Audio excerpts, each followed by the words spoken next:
Welcome to the Business Blast podcast. I'm your host, Tyler Wagner. This episode is brought to you by Authors Unite. Authors Unite provides you with all the resources you need to become a successful author. You can learn more about Authors Unite and join the free community at authorsunite.com. Now, let's jump into the episode.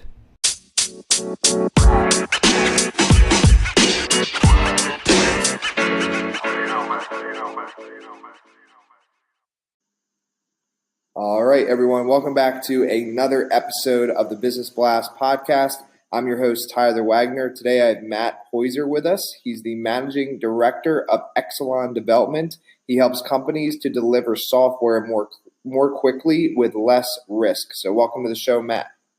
Thanks, Tyler. Good to be here. Of course. Great to have you here. We'll dive into the first one. The first question I have for you, Matt, is what is the best story from your life that has an underlying valuable message? So around 2008, I started working at a venture capital funded startup called Social Text. And we all worked from home.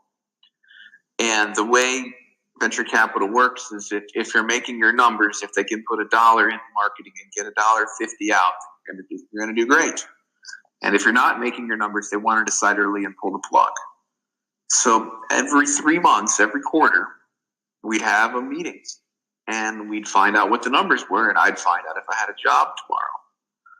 And at first, that was really, really stressful. But my body learned to adapt to risk. And by the end of it,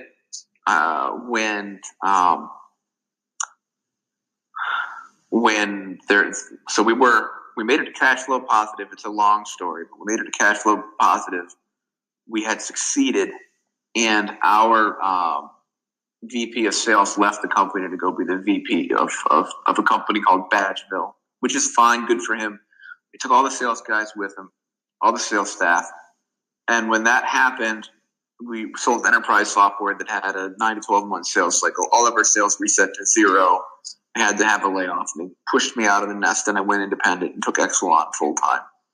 And by that point, I could deal with the risk of having a real company because I got used to sort of the existential angst of I don't know what's going to happen tomorrow in little doses. So I think the lesson there is risk isn't necessarily bad, and get used to it by doing small exercises. And what is the most valuable piece of information we should know that's within your expertise or industry? So I would say that's the importance of first-time quality. I'm getting some reverb. Is that going to pick up on your recorder?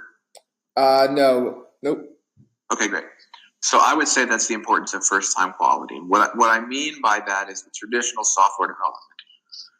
You have someone who writes a big specification, which is in English, which is vague and ambiguous. They give it to a programmer that interprets it according to their desires. They give it to a tester to maybe create some documentation about how they're going to test according to their own understanding.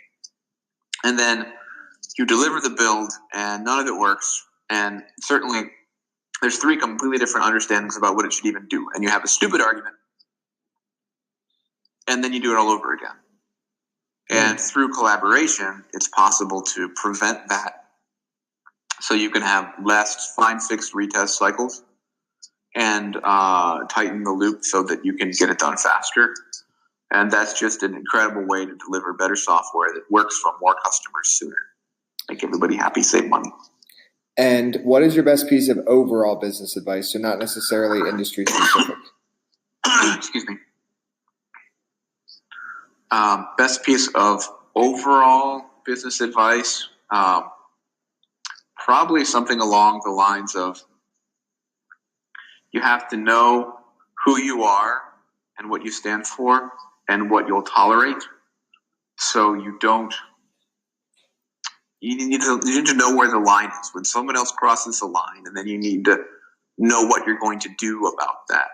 So that's what boundaries are, right? And if you don't have boundaries, if you don't have a compelling vision for where you want to go, you'll probably get caught up in someone else's dream and end up wherever they want to go. And if you could give your younger self one piece of advice, what would that be? I was thinking about this. There's two competing pieces of advice I would give that my younger self would have to synthesize, right? So one is you got to count the cost, man. So I went to grad school at night and I got a master's degree because I loved learning, but I didn't really have a defined objective. And I was already qualified as a programmer. What job was that master's degree supposed to get for me? What was it going to do?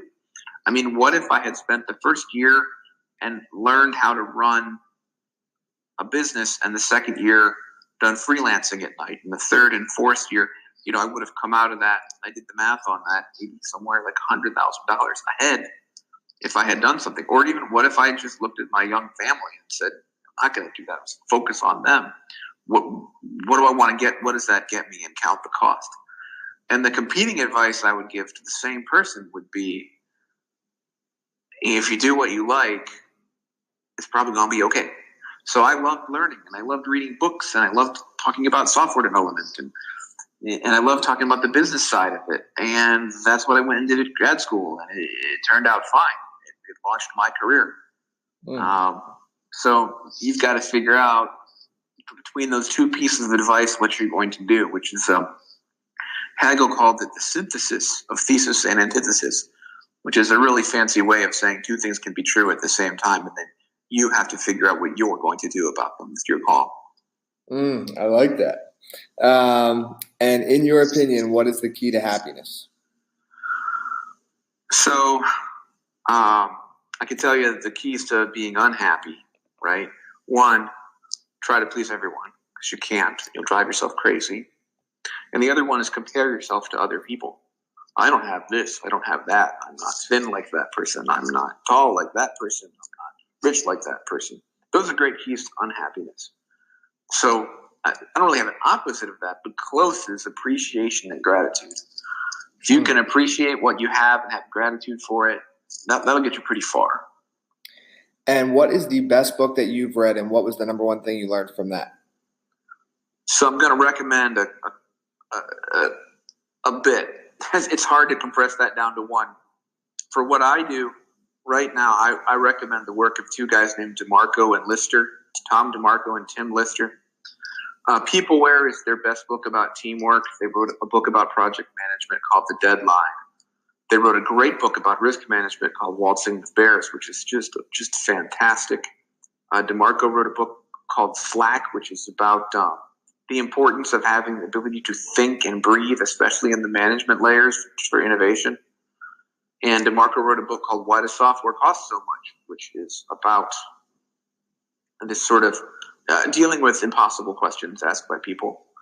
And they may be a little bit, you may read some of those books and say that they're a little bit dated, but I would argue that if you want to be a software leader in the 21st century, you got to do the spade work. You've got to go back and learn what we already know as an industry, or else all the talks and all the conference speaking and all the new articles that come out, they're pretty much just going to be relearning what we already should know.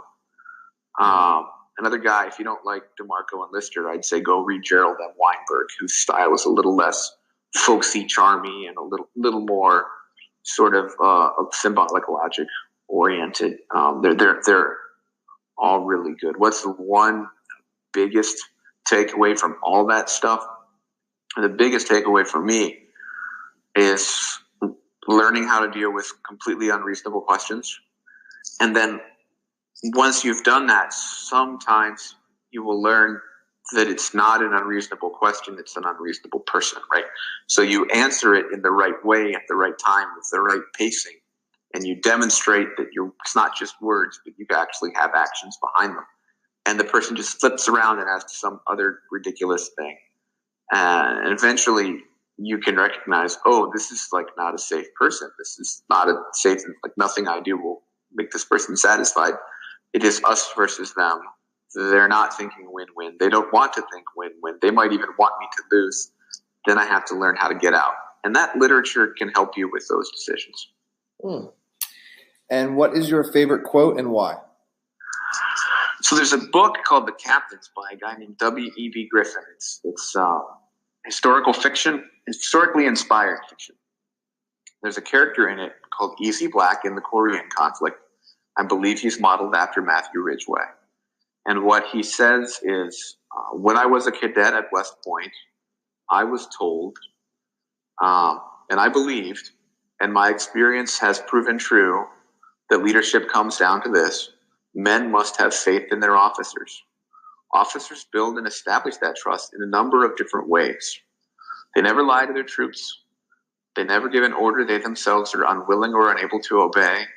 And they never enjoy a creature comfort until the last private in the rear rank has that same creature comfort.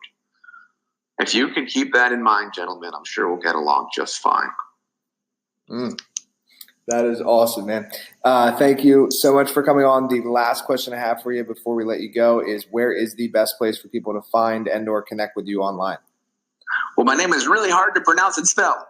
So I will say, and my company's website is hard to remember. But let's start with the company. It's Excelon Development. That is the letter X, the letter N, the letters DEV.com. xndev.com. Excelon Development. I am M. Heusser on Twitter, Heusser. Or you can look me up, Matt Heusser, Excelon Development, on the LinkedIn's. And I'm happy to chat. I'm on the socials. Perfect, man. Thanks again for coming on. We really appreciate it. My pleasure. Thank you, Tyler. The podcast you just heard was published with Anchor. Got something you want to say to the creator of this show? Send them a voice message using the Anchor app, free for iOS and Android.